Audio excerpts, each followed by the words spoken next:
Hi y'all, this is Tanya Mesh with Apple Tree Homeschool Academy, and today I have some storage and teacher hacks, teacher tips for you.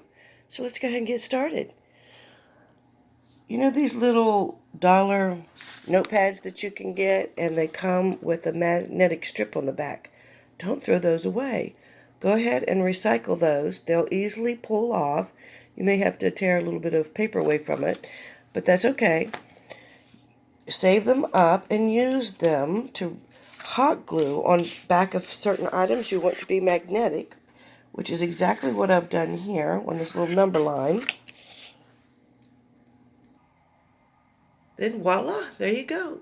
You've made your resource material magnetic. And speaking of that, I want to show you a couple of my favorite things here. I discovered when I was homeschooling is these little clips here, magnetic clips. And they're great for keeping artwork that you want to save up on the board, or I've put posters on these and clipped them to let the posters hang at the bottom of my board. When I need them as a reference material, I just put them up on the board and then let them hang out of the way while we're doing our lesson down low when I need to use the actual chalkboard.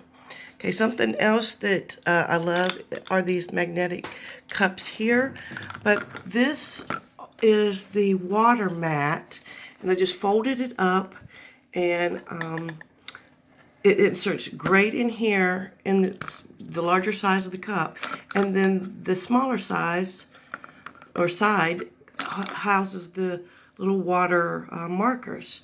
So those are great. And if you didn't know it, speaking of everything magnetic, did you know you can get erasers, chalkboard erasers that are magnetic? Well, they're some of my favorites.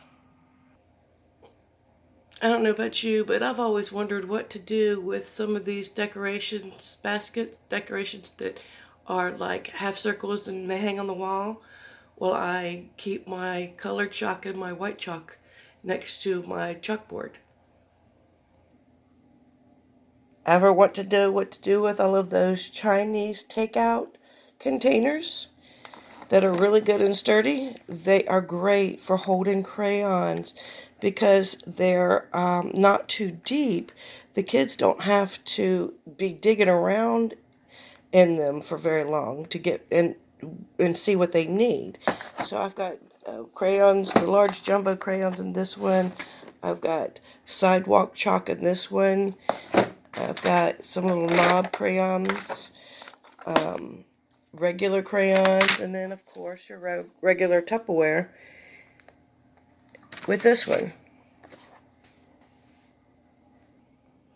Speaking of writing utensils, I love keeping my dry erase markers in a clear binder pouch with a zipper, and they're nice and sturdy, and I put a bada ring on there, and then you can actually hang this on a hook near your easel or actually on your easel.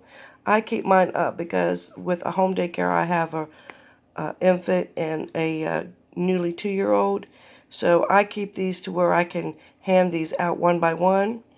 But I also love these pouches to put flashcards in, themed activities. Love these. I love these metal or plastic divided bins. And this was a Better Homes and Garden brand that I got one year during the summer at Walmart, and it was like $10. So I love keeping all of my collection of markers in it. And then we have, the greens and blues, pinks and purples in the middle, and some fall colors here on the end. So I got fat and skinny markers. So this has worked out wonderful. And here's a little tip. Ever so often, turn your markers upside down so the ink goes to the bottom. And that helps make your markers last longer.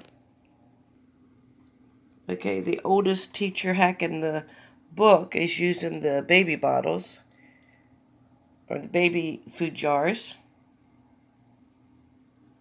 Had to get that to come into focus for you. So anyway, the base best thing you can do for these little small items are these little baby food jars. And these are little teeny tiny little markers that came in a little Dollar Tree art kit. And we were done with coloring the little wooden figurine that they came with. I just store them right here in this little jar, and they're perfect. And then I've got all of the jars collected in this little decorative box here with a lid.